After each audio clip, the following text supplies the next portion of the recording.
जब टूटने लगे हौसले तो बस ये याद रखना।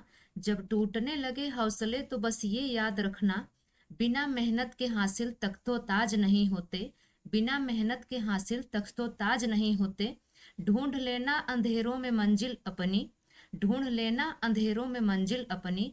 जुगनू कभी रोशनी का मोहताज नहीं होता। हेलो दोस्तों, स्वागत है आपका न्यू टॉपिक जीएसजीके में। मैं हूं खुशबू मिश्रा। दोस्तों, आज है 13 अक्टूबर 2024 और 13 अक्टूबर 2024 से जितने भी इम्पोर्टेंट करंट अफेयर्स के क्वेश्चन बन सकते हैं उन सभी को हम कवर करेंगे। आप वीडियो को पूरा देखिए। अगर वीडियो आपको अच्छी लगे तो लाइक शेयर करके चैनल को जरूर सब्सक्राइब कर लीजिएगा और साथ ही नोटिफिकेशन के लिए बेल आइकन प्रेस कर लीजिएगा। तो आइए दोस्तों, शुरू करते हैं आज की क्लास। पहला प्रश्न है, सेना कमांडरों के सम्मेलन 2024 का पहला चरण कहां पर आयोजित किया गया है? तो यहाँ पर दोस्तों राइट आंसर हो जाएगा बी, गंगटोक में। सेना कमांडरों के सम्मेलन 2024 का पहला चरण गंगटोक में आयोजित किया गया है। इंपॉर्टेंट पॉइंट से हम समझते हैं। 2024 के लिए दूसरे सेना कमांडरों के सम्मेलन का पहला चरण सिक्किम के गंगटोक में हाइब्रिड मोड में आयोजित किया गया। यह 2 दिवसीय सम्मेलन वरिष्ठ कमांडरों के लिए परिचालन तैयारियों की समीक्षा करने, रणनीतियों पर चर्चा करने और भविष्य के निर्देशों की रूपरेखा तैयार करने के लिए एक मंच के रूप में कार्य करता है। सम्मेलन का दूसरा चरण 28 से 29 अक्टूबर को दिल्ली में होगा। अगला प्रश्न है, साहित्य में 2024 का नोबेल पुरस्कार किसे दिया गया है? तो यहाँ पर दोस्तों राइट आंसर हो जाएगा सी, हान कांग को। साहित्य में 2024 का नोबेल पुरस्कार हान कांग को दिया गया है। इंपॉर्टेंट पॉइंट्स हम समझते हैं। दक्षिण कोरियाई लेखिका हान कांग ने 2024 का साहित्य का नोबेल पुरस्कार जीता। वह यह सम्मान पाने वाली पहली कोरियाई हैं। उनका काम अपने तीव्र काव्य गद्य के लिए जाना जाता है, जो ऐतिहासिक आघातों और जीवन की नाजुकता को संबोधित करता है। उल्लेखनीय कार्यों में द वेजिटेरियन 2016 में मैन बुकर इंटरनेशनल पुरस्कार विजेता, the white book, human actress और ग्रीक लेसन्स शामिल हैं। अगला प्रश्न है, किस मंत्रालय ने युवा संगम पोर्टल लॉन्च किया है? तो यहाँ पर दोस्तों राइट आंसर हो जाएगा बी, शिक्षा मंत्रालय ने। शिक्षा मंत्रालय ने युवा संगम पोर्टल लॉन्च किया है। इंपॉर्टेंट पॉइंट हम देख लेते हैं। शिक्षा मंत्रालय ने एक भारत श्रेष्ठ भारत के तहत युवा संगम के 5वें चरण के लिए पंजीकरण पोर्टल लॉन्च किया। युवा संगम का उद्देश्य विभिन्न राज्यों और केंद्र शासित प्रदेशों के युवाओं के बीच संबंधों को मजबूत करना है। 18 से 30 वर्ष की आयु तक के प्रतिभागी पोर्टल पर पंजीकरण कर सकते हैं। पंजीकरण की अंतिम तिथि इस महीने की 21 तारीख तक है। युवा संगम यात्राओं के दौरान प्रतिभागियों को 57 दिनों में 5 क्षेत्रों पर्यटन, परंपरा, प्रगति, परस्पर संपर्क और प्रौद्योगिकी में अनुभव प्राप्त होगा। अगला प्रश्न है, फुटरोट रोग का प्रेरक एजेंट क्या है? तो यहाँ पर दोस्तों राइट आंसर हो जाएगा ए, बैक्टीरिया। फुटरोट रोग का प्रेरक एजेंट बैक्टीरिया है। इंपॉर्टेंट पॉइंट्स हम समझते हैं। हिमाचल प्रदेश में गद्दी चरवाहों की भेड़ और बकरियों में फुटरोट रोग फैल रहा है।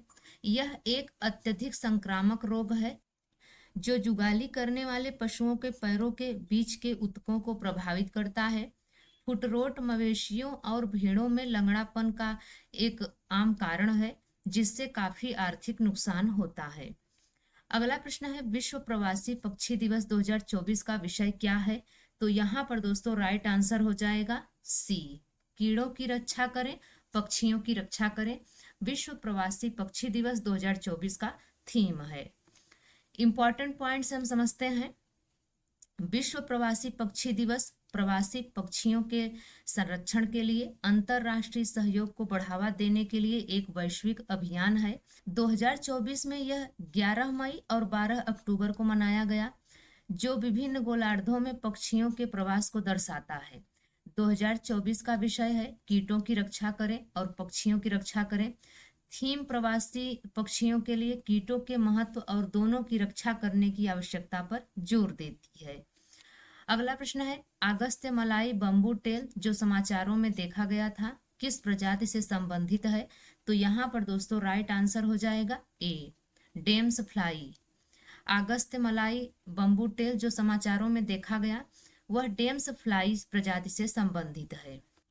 इंपॉर्टेंट पॉइंट्स हम समझते हैं। शोधकर्ताओं ने केरल के तिरुवनंतपुरम के मंजाद निनविला में अगस्त्य मलाई बम्बू टेल नामक एक नई डैम सेल्फली प्रजाति की खोज की है। यह दुर्लभ प्रजाति बम्बू टेल समूह से संबंधित है जो अपने लंबे बेलनाकार पेट के लिए जानी जाती है, जो बांस के डंठल जैसा दिखता है। यह पश्चिमी घाट के अगस्त्य मलाई परिदृश्य में पाया गया था। इस जीन्स की एकमात्र अन्य प्रजाति मालाबार बम्बू टेल है जो कुर्ग वायनाड में पाई जाती है।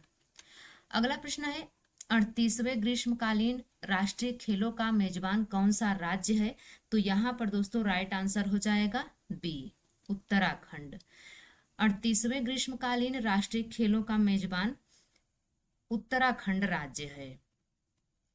इंपॉर्टेंट पॉइंट्स हम समझते हैं। उत्तराखंड 28 जनवरी से 14 फरवरी 2025 तक 38वें ग्रीष्मकालीन राष्ट्रीय खेलों और अगले शीतकालीन खेलों की मेजबानी करेगा। 37वें राष्ट्रीय खेल 25 सितंबर से 9 नवंबर 2023 तक गोवा में आयोजित किए गए थे।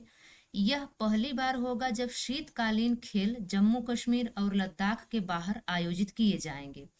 पहला राष्ट्रीय खेल 1924 में लाहौर में आयोजित किया गया था, जिसे मूल रूप से अखिल भारतीय ओलंपिक खेल कहा जाता था। अगला प्रश्न है थारू जनजाति मुख्यतः किस राज्य में पाई जाती है? तो थारू जनजाति की बात करें दोस्तों तो यह मुख्यतः उत्तर प्रदेश, उत्तराखंड और बिहार में पाई जाती है। बी ऑप्शन बिल्कुल राइट हो जाएगा। इंपॉर्टेंट पॉइंट्स हम समझते हैं। प्रधानमंत्री आवास योजना के तहत बनाए गए घर भारत नेपाल सीमा के पास खीरी जिले में थारू जनजाति की महिलाओं के लिए खुशियां लेकर आया है। थारू जनजाति भारत नेपाल सीमा पर तराई के मैदान में रहने वाला एक स्वदेशी समूह है जो भारत और नेपाल दोनों में पाया जाता है। भारत में वे मुख्य रूप से उत्तराखंड, उत्तर प्रदेश और बिहार में रहते हैं। 1967 में उन्हें अनुसूचित जनजाति के रूप में मान्यता दी गई थी। वे थारू या थारू हाटी बोलते हैं जो एक इंडो आर्यन भाषा है। अगला प्रश्न है किस देश ने किंजल नामक हाइपरसोनिक बैलिस्टिक मिसाइल विकसित की है? तो यहाँ पर दोस्तों राइट आंसर हो जाएगा डी, रूस। रूस देश ने किंजल नामक हाइपरसोनिक बैलिस्टिक मिसाइल विकसित की है। अगला प्रश्न है चंद्र ध्रुवीय अन्वेषण लूपेक्स किन दो अंतरिक्ष संगठनों का संयुक्त मिशन है? तो यहाँ पर दोस्तों राइट आंसर हो जाएगा बी, इसरो और जाक्सा। चंद्र ध्रुवीय अन्वेषण लूपेक्स इसरो और जाक्सा दो अंतरिक्ष संगठनों का संयुक्त मिशन है। इंपॉर्टेंट पॉइंट्स हम समझते हैं। भारत के राष्ट्रीय अंतरिक्ष आयोग ने चंद्र ध्रुवीय अन्वेषण मिशन को मंजूरी दे दी है, जो भारत का 5वां चंद्र मिशन है।